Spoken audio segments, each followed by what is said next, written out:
Mes chers amis, contempteurs de l'ordre établi et esthètes du chaos géopolitique, bienvenue. Installez-vous confortablement car le spectacle que nous offre ce mois d'août 2025 est d'une saveur particulièrement corsée, un plat de résistance servi froid sur les ruines encore fumantes des ambitions occidentales. Imaginez un instant le tableau. Le 12 août, alors que les stratèges de l'OTAN, sans doute occupés à débattre de la neutralité carbone de leurs obus, sirotaient leur café latte, le rouleau compresseur eurasiatique a décidé de passer la seconde, que dis-je, la cinquième. En une seule et misérable journée, 110 km² de ce qui fut jadis le projet kievien ont été purement et simplement aspirés, digérés, annexés par la grande faucheuse à Chapka. Une performance, nous dit-on, 5 à 6 fois supérieure à la vitesse de grignotage habituelle. C'est l'avancée la plus fulgurante depuis plus d'un an, une véritable blitzkrieg à la sauce Borsch qui fait passer les offensives précédentes pour de timides balades dominicales. Comment expliquer cette soudaine indigestion territoriale? C'est une symphonie macabre en plusieurs actes. D'abord, il y eut le pari picrochelin de la grande offensive sur Koursk, une idée qui devait, sur le papier des think tanks de Washington, ressembler à un coup de génie. Dans la réalité du terrain, ce fut une boucherie, une sorte de Verdun Express, où l'armée ukrainienne et ses supplétifs occidentaux ont laissé des plumes, des membres et surtout toute crédibilité. Cet échec cuisant a permis à Moscou de redéployer ses troupes, tel un joueur d'échecs pervers, vers le Donbass.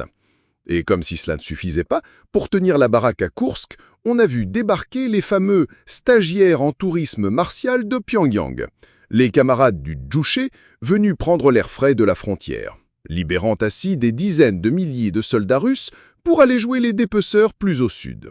Le résultat, un chaos absolu, une débandade que même les plus fervents propagandistes peinent à maquiller. Un certain lieutenant-colonel Bogdan Krotevitch, ancien ponte de la brigade Azov, pas franchement un tendre donc, a pondu une missive eschatologique au pianiste en treillis de Kiev. Son diagnostic est sans appel. La ligne Pokrovsk-Konstantinovka, qu'on pourrait rebaptiser le DAN, désastre anxiogène et névrotique, est, je cite, un bordel sans nom. Un bordel qui enfle, qui suppure, qui métastase de jour en jour. Pokrovsk est déjà dans les bras d'un encerclement quasi maternel de l'artillerie russe, et Konstantinovka n'est pas loin de subir le même câlin mortel. La carte qu'il partage est une œuvre d'art abstraite de la défaite, une peinture de la nasse qui se referme. Face à cette Bérésina 2.0, que font les parrains de la démocratie en prêt-à-porter? Ils paniquent, bien sûr. L'oncle Sam, voyant son investissement partir en fumée, s'agite frénétiquement pour obtenir un cessez-le-feu, histoire de geler la situation et de permettre à sa créature de reprendre son souffle. Les eunuques de Bruxelles, quant à eux, poussent des cris d'orfraie et menacent d'intervenir plus activement. Des rodomontades de coqs déplumés face à un ours qui a très faim. Mais attendez, ce n'est pas tout. Car pendant que le front s'effondre comme un château de cartes sous le souffle d'un ours asthmatique, une autre tragédie, plus discrète mais tout aussi savoureuse, se jouait dans les arrière-cours industrielles. Le grand espoir ukrainien, le fantasme balistique financé par les deniers allemands, le programme de missiles à longue portée s'absent. Ce devait être le sabre de Damoclès de Kiev, la Wunderwaffe, capable de faire trembler Moscou. On pourrait même l'appeler le pourri, programme offensif unifié de rétorsion et de nivellement.